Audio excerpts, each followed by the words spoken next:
নমস্কার। আজ 18ই নভেম্বর সোমবার। শুরুতেই দেখে নেওয়া যাক হেডলাইন্স।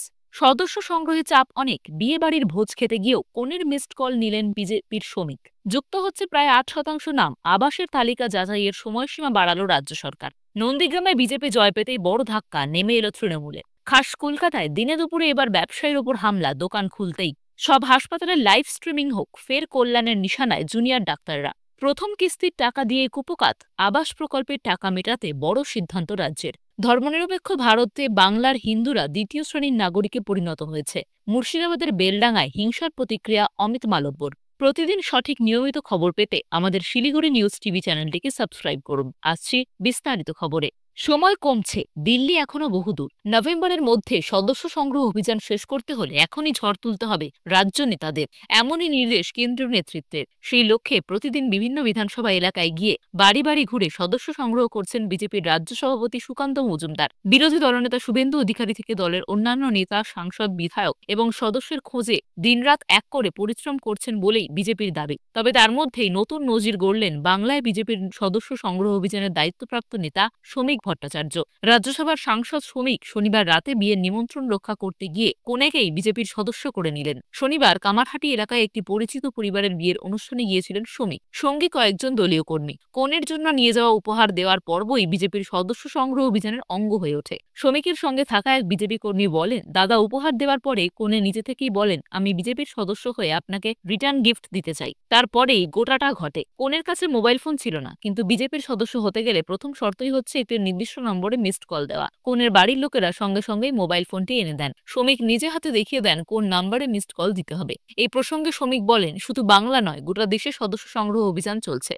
এখন এটাই আমাদের ব্রত, তাই যে কোনো অনুষ্ঠান বা জমায়েতেই সদস্য সংগ্রহ করতে হবে। বিজেপির অন্য এক নেতা বলেন, শ্রমিকদা শনিবার যে কাজটা করেছেন তা দলের অনেকের কাছেই প্রেরণার কাজ করবে। সবাই বুঝতে পারবেন সংকোচ না করে সদস্য হওয়ার আবেদন জানাতে হবে। প্রধানমন্ত্রী নরেন্দ্র মোদীর নেতৃত্বাধীন বিজেপির সদস্য হতে চাওয়া মানুষ অনেক, আমাদের শুধু তাদের কাছে পৌঁছতে হবে। শ্রমিক জানান, সকলের বিয়েতে সামনে কনে সদস্য হওয়ার পরে বিয়ে বাড়িতে আমন্ত্রিতরাও অনেক ইচ্ছা প্রকাশ করেন। এরপরে কার্যত একটি ক্যাম্প বসাতে হয়। শ্রমিকের সঙ্গে যাওয়া কর্মীরাই সেই ক্যাম্প চালান এবং জনা 20 সদস্য সংগ্রহ করেন। শ্রমিকের সঙ্গে থাকা এক বিজেপি কর্মী আফসোসের সুরে বলেন, অনেকে রাত করে বিয়ে হচ্ছিল, ফলে বরযাত্রী আসে বেশি রাতে। আমরা ততক্ষণ থাকতে পারলে আরো অনেক হয়তো সদস্য হতো।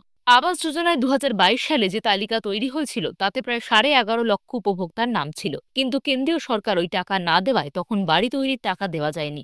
রাজ্য সরকার এই টাকা দেবে বলে ঘোষণা করার পর নতুন করে সমীক্ষা হয়, কিন্তু তাতে দেখা যায় আগের তালিকায় প্রায় 20% নাম বাদ গিয়েছে। তারপরেই জেলায় জেলায় বিক্ষোভ শুরু হয়। পরিস্থিতি সামাল দিতে মুখ্যমন্ত্রী মমতা বন্দ্যোপাধ্যায় বাদ যাওয়া নামের তালিকা ফের যাচাই করতে নির্দেশ দেন। সেই মতো 14ই নভেম্বর পর্যন্ত পুনরায় যাচাইয়ের কাজ হওয়ার কথা ছিল, কিন্তু নির্দিষ্ট সময় মতো সব তথ্যই পুনরায় যাচাই করা যায়নি। তাই পুনরায় যাচাইয়ের সময়সীমা বাড়িয়ে 18ই নভেম্বর করেছে রাজ্য সরকার। পঞ্চায়েত দপ্তর সূত্রে খবর, বাদ যাওয়া নামের প্রায় 8% ভুলবশত বাদ গিয়েছিল। সেই নামগুলি তালিকায় তোলা হচ্ছে। পঞ্চায়েত মন্ত্রী প্রদীপ মজুমদার বলেন, বাদ যাওয়া নামের তালিকা পুনরায় যাচাইয়ের সময়সীমা আমরা বাড়িয়েছি। কোনো যোগ্য উপভোক্তার নাম যাতে বাদ না যায় সেটাই আমাদের লক্ষ্য। পঞ্চায়েত দপ্তর সূত্রে জানা গিয়েছে, 2022 সালে যে তালিকা তৈরি হয়েছিল তখন কেন্দ্রীয় বরাদ্দ না পাওয়ায় অনেকেই পাকা বাড়ি তৈরি করে নিয়েছিলেন, তাদের নামের তালিকা থেকে বাদ যাচ্ছে।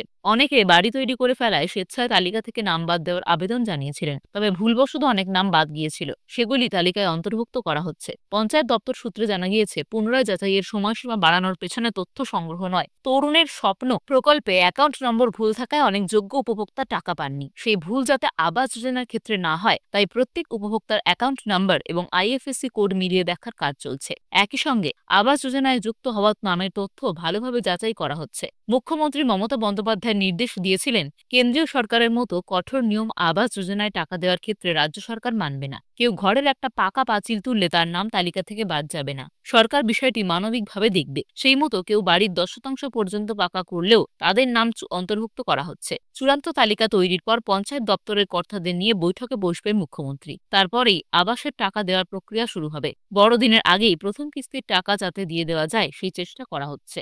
লোকসভা নির্বাচনের সময় গোটা রাজ্যে ভালো ফল না হলেও বিধানসভা বিরোধী দলনেতা শুভেন্দু অধিকারীর জায়গায় ভোটের রেজাল্ট খারাপ হয়নি। এরপর ফের একবার সেই এলাকা নিজেদের দখলে রাখল শুভেন্দু। নন্দীগ্রামে সমবায় ভোটে জয় বিজেপির। নির্বাচনের পর নন্দীগ্রাম তৃণমূল ব্লক সভাপতিকে মারধরের অভিযোগ। আহত অবস্থায় ভর্তি নন্দীগ্রাম হাসপাতালে। বিজেপির কাছে সমবায় নির্বাচনে পরাস্ত হল রাজ্যের শাসক দল। রোববার পূর্ব মেদিনীপুর জেলার নন্দীগ্রামের ভেকুটিয়া গ্রাম পঞ্চায়েত এলাকার বারকান্ডুসপসরা সমবায় কৃষি উন্নয়ন সমিতির পরিচালক মণ্ডলীর নির্বাচন ছিল। সেখানে গোহারান হারে তৃণমূল। এই সমবায় সমিতির মোট আসন সংখ্যা 12টি। ভোটের ফল প্রকাশের পর জানা যায় 12টির মধ্যে 8টি আসন দখল করেছে বিজেপি। বাকি 4টি আসন পেয়ে মুখ রক্ষা করেছে তৃণমূল। স্বাভাবিকভাবেই নন্দীগ্রামের মাটিতে বারংবার বিজেপির কাছে পরাস্ত হয়ে এক প্রকার কুপকাত হচ্ছে রাজ্যের শাসক দল। উল্লেখ্য, নন্দীগ্রামে গত প্রায় 1 বছরে একাধিক সমবায় নির্বাচনে বড়সড় জয়ের মুখ দেখেছে বিজেপি। সেই জায়গায় তৃণমূল বিজেপির কাছে গোহারান হারছে। রোববার এই নির্বাচনকে কেন্দ্র করে নিরাপত্তা ব্যবস্থা ছিল বিশেষ চোখে পড়ার মতো। নির্বাচন শেষে উঠল স্লোগান ও পাল্টা স্লোগান।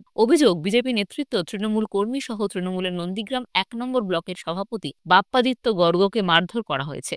আহত অবস্থায় তৃণমূল সভাপতি নন্দীগ্রাম হাসপাতালে চিকিৎসাধীন এই মুহূর্তে। বিজেপির তমলুক সাংগঠনিক জেলার সম্পাদক মেঘনাথ পাল জানান, নন্দীগ্রামে একের পর এক সমবায় নির্বাচনে বিজেপির কাছে পরাস্ত হচ্ছে তৃণমূল। নন্দীগ্রামের মানুষ বিজেপির সঙ্গে আছে। পাল্টা স্থানীয় ব্লক তৃণমূল কংগ্রেসের সভাপতি বাপ্পাদিত্য গর্গ জানান, শুভেন্দু অধিকারী যেই বুথের ভোটার সেই বুথে আমাদের প্রার্থী জয়লাভ করেছেন। তাই নন্দীগ্রামের মানুষ বুঝিয়ে দিচ্ছেন, সুযোগ পেলেই শুভেন্দু অধিকারীকে যোগ্য জবাব দেবে আগামী দিনে। আমরা এই ভিডিওটিতে 1000 লাইক এবং 1000 সাবস্ক্রাইব টার্গেট রেখেছি। আশা রাখছি আপনারা আমাদের টার্গেটটি পূরণ করবেন। দোকান খুলতেই ধারালো অস্ত্রের কোপ। খাস কলকাতায় এবার ব্যবসায়ীর ওপর হামলা। হাতে নাতে পাকড়াও 2 দুষ্কৃতী। তাদের আটক করেছে পুলিশ। গুরুতর আহত অবস্থায় ব্যবসায়ী ভর্তি হাসপাতালে। ঘটনাটি ঘটেছে মুকুন্দপুরে। পুলিশ সূত্রে খবর, আক্রান্ত ব্যবসায়ীর নাম সঞ্জয় সরকার। মুকুন্দপুর বাসস্ট্যান্ডের কাছেই তার সোনার দোকান, নাম গীতাঞ্জলি জুয়েলার্স। ঘড়িতে তখন 11:30। অন্যান্য দিনের মতোই আজ রোববার সকালেও যথারীতি দোকানে বসেছিলেন সঞ্জয়। অভিযোগ, দোকানে ঢুকে পড়েন 2 জন দুষ্কৃতী। দোকান মালিকের গলায় ছিল একটি সোনার চেন। সেই চেন এবং দোকান থেকে গয়না লুটের চেষ্টা করে অভিযুক্ত। বাধা দিলে ধারালো অস্ত্রের কোপ মারা হয় সঞ্জয়ের গলায়। রক্তাক্ত অবস্থায় দুজনকে ধরে ফেলেন তিনি নিজেই। এরপর চিৎকার শুনে ছুটে আসেন আশেপাশের লোকজন। ঘটনাস্থলে পৌঁছে পূর্ব যাদবপুর থানার পুলিশও অভিযুক্তকে আটক করে নিয়ে যাওয়া হয়। পুলিশ সূত্রে খবর, ধৃতদের নাম দীপঙ্কর ও সাগর। কি কারণে দোকানে এসেছিল তারা, চিন্তা এর জন্যই কি এই হামলা? শুরু হয়েছে তদন্ত। দোকানের সিসিটিভি ফুটেজ খতিয়ে দেখছে পুলিশ।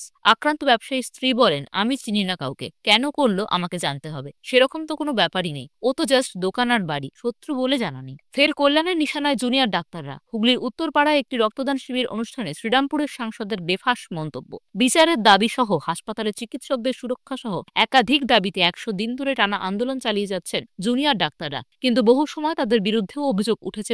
এবার হাসপাতালে ডাক্তারদের কাজ খতিয়ে দেখতে লাইভ স্ট্রিমিং এর দাবি জানালেন কল্যাণ। তিনি বলেন, আমি সরকারের কাছে আবেদন করব হাসপাতালে সব লাইভ স্ট্রিমিং হয়। কোন ডাক্তার ঠিক কি কাজ করছে, পেশেন্টদের ঠিকমতো চিকিৎসা পরিষেবা দিচ্ছে কিনা, সেই সব যেন আমরা দেখতে পাই। এমনকি সবকিছু পেশেন্ট পার্টিও যেন তারা দেখতে পায়। নিজেরা হাসপাতালে কাজ করবে না, রোগীদের বড় বড় নার্সিংহোমে পাঠিয়ে দেবে। কিন্তু কোনো সিনিয়র ডাক্তার এই পথে যায়নি। তারা জানে মানুষের পরিষেবা তাদের কাছে বড়। হঠাৎ করে কয়েকজন ছেলে মেয়ে বিপ্লব আরম্ভ করলো, সব বন্ধ করে দেব। বাংলাদেশে হয়েছিল না? ভাবলেও 14 দিন এইরকম ভাবে নাচ গান করলেই, রাস্তায় ছবি আঁকলেই 14 তলায় উঠে সরকার গঠন করে দেবে, এসব হয় নাকি? তৃণমূল সাংসদ আরো বলেন, পশ্চিমবঙ্গে আর কোন রাজনৈতিক দল নেই। সিপিএম কে দেখতে পান কোথাও? নির্বাচন হয় একটু নাটক করে, কেউ গান করে, গিটার বাজালে চলে গেল, আর কোথাও কিছু নেই। বিজেপির তো হাল খারাপ। লিখে রাখুন, 2026-এ বিজেপি 30টাও সিট পাবে না। প্রসঙ্গত, আরজিকর ঘটনার 100 দিন হলো। বিচারের দাবিতে আজও আন্দোলন চলছে। রোববার একগুচ্ছ কর্মসূচি পালন করা হচ্ছে। 100 সাইকেল মিছিল, 100 মশাল, 100 সেকেন্ডে নীরবতা, 100 রাস্তার মোড়ে প্রতিবাদ কর্মসূচির উল্লেখ্য। হুগলির কোন্নগরে নবগ্রামে এক অনুষ্ঠানে কল্যাণ বন্দ্যোপাধ্যায় জুনিয়র ডাক্তারদের তোড়দেগে বলেছিলেন, ডাক্তারবাবুরা কাজে যোগ দিয়েছেন, ভালো কথা, কিন্তু আমার প্রশ্ন, 59 দিন ধরে কর্মবিরতি করলেন, আবার 32,000 টাকা স্টাইফেন্ডও নিলেন কিভাবে? কাজ করলেন না অথচ হাজিরা খাতায় সই করলেন। এটা তো জালিয়াতি। বিপ্লবের নামে বাংলার মানুষের সঙ্গে তঞ্চকতা করলেন, এটা মেনে নেওয়া যায় না। এ আবার কি ধরনের কর্মবিরতি? কাজও করব না, আবার স্টাইফেন্ডও নেব, এটা ফ্রড। মানুষ একথা জানুক। বারবার কেন্দ্রের প্রতিশ্রুতি ভঙ্গ হওয়ার পর এবার আবাস প্রকল্পে নিজস্ব কোষাগার থেকেই টাকা দেওয়ার সিদ্ধান্ত নিয়েছে পশ্চিমবঙ্গের রাজ্য সরকার। এমনিতে নিয়ম অনুযায়ী এই প্রকল্পে 60% কেন্দ্রের এবং বাকি 40% অর্থ রাজ্য সরকারের দেওয়ার কথা। কিন্তু বিগত প্রায় 2 বছর ধরে কেন্দ্রীয় সরকারের তরফে এই প্রকল্পের বরাদ্দ বন্ধ রাখা হয়েছে। কেন্দ্র বনাম রাজ্যের আবাস প্রকল্পের এই জট না কাটায় ইতিমধ্যেই রাজ্য সরকারের তরফে ঘোষণা করা হয়েছে এই প্রকল্পের টাকা তারা নিজস্ব কোষাগার থেকেই খরচ করবে। এতদিন এই প্রকল্পে কেন্দ্রের বরাদ্দ বন্ধ থাকায় কোনো অর্থ খরচ হয়নি রাজ্য সরকারেরও।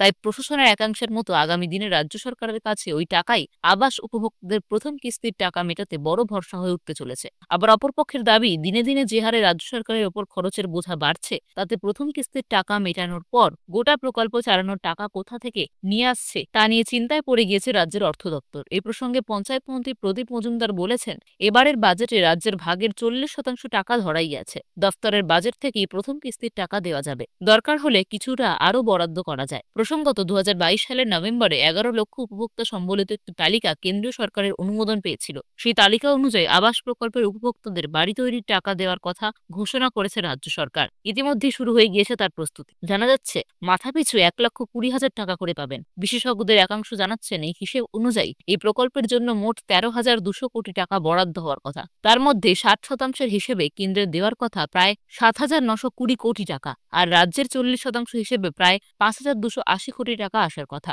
আবাসের প্রকল্পে কেন্দ্রের অনুমোদন যেহেতু এতদিন বন্ধ ছিল, তাই রাজ্যের 40% হিসেব অনুযায়ী 5,280 কোটি টাকা থাকার কথা। সেই টাকাই ডিসেম্বর থেকে চালু হওয়া প্রথম কিস্তির কাজে ব্যবহার করা হবে। কিন্তু পরবর্তী দুটি কিস্তির ক্ষেত্রে চলতি আর্থিক বছরেই অতিরিক্ত 1,320 কোটি টাকা বরাদ্দ করতে হবে রাজ্যকে। এই প্রসঙ্গে এক আধিকারিক জানিয়েছেন, অতিরিক্ত এই অর্থের ব্যবস্থা করা যেতে পারে বিভিন্নভাবে। পঞ্চায়েত দফতরের বরাদ্দ, অন্যান্য খাতের খরচ কেটে অথবা বাজার থেকে ধার করে টাকা জোগাড়ের সুযোগ রয়েছে রাজ্যের কাছে। তবে প্রথম কিস্তিতে 60% না 50% দেওয়া হবে, সেই সিদ্ধান্ত হবে শীঘ্রই। ধর্মনিরপেক্ষ ভারতে বাংলার হিন্দুরা দ্বিতীয় শ্রেণীর নাগরিকে পরিণত হয়েছে। মুর্শিদাবাদের বেলডাঙ্গায় হিন্দুদের বাড়িতে ওপর মুসলিম জনতার হামলার প্রতিক্রিয়ায় এমনই কথা বললেন বিজেপি নেতা অমিত মালব্য। মুর্শিদাবাদ জেলায় প্রতি বছর নিয়ম করে সাম্প্রদায়িক হিংসার ঘটনা ঘটতে থাকায় তিনি বাংলাদেশি মুসলিম অনুপ্রবেশকারীদের দ্বারা পশ্চিমবঙ্গের সীমান্তবর্তী এলাকার রণবীর নাচের পরিবর্তনকে দায়ী করেছেন। এই বিষয়ে অমিত মালব্য আজ রোববার এক্সে লিখেছেন, পশ্চিমবঙ্গে মমতা ব্যানার্জির নিয়ন্ত্রণ নেই। ধর্মনিরপেক্ষ ভারতে এই রাজ্যের হিন্দুরা দ্বিতীয় শ্রেণীর নাগরিকে পরিণত হয়েছে। দ্রুত পরিবর্তনশীল জনসংখ্যা পশ্চিমবঙ্গের সীমান্তবর্তী জেলাগুলিতে এখন জাতীয় নিরাপত্তার জন্য হুমকি। বেলডাঙ্গায় পরিস্থিতি ক্রমাগত উত্তেজনাপূর্ণ। মুর্শিদাবাদের বেলডাঙ্গায় হিন্দুদের ওপর হামলার ঘটনার প্রতিক্রিয়ায় এর আগে রাজ্য বিজেপির সভাপতি সুকান্ত মজুমদার মন্তব্য করেছিলেন, বাংলাদেশের কায়দায় চলছে হিন্দু নিধন যজ্ঞ। একই ধরনের মন্তব্য করেছেন বিজেপি বিধায়ক অগ্নিমিত্রা পালও। তিনি এক্সে লিখেছেন, এটা বাংলাদেশ নয়, মুর্শিদাবাদের বেলডাঙ্গা। কার্তিক পুজোকে কেন্দ্র করে হিন্দুদের আক্রমণ করা হলো, পুলিশ নীরব দর্শক। প্রতি পুজোর সময় এই ঘটনা। এ রাজ্য হিন্দুদের বদ্ধভূমি হয়ে উঠেছে। নিজের ভোট ব্যাংকের স্বার্থে মমতা বন্দ্যোপাধ্যায় হাত গুটিয়ে বসে থাকবেন। হামলার মুহূর্তের ভিডিও শেয়ার করেছেন অগ্নিমিত্রা। এতক্ষণ দেখছিলেন শিলিগুড়ি নিউজ টিভি। খবর আজকের মতো এ পর্যন্তই।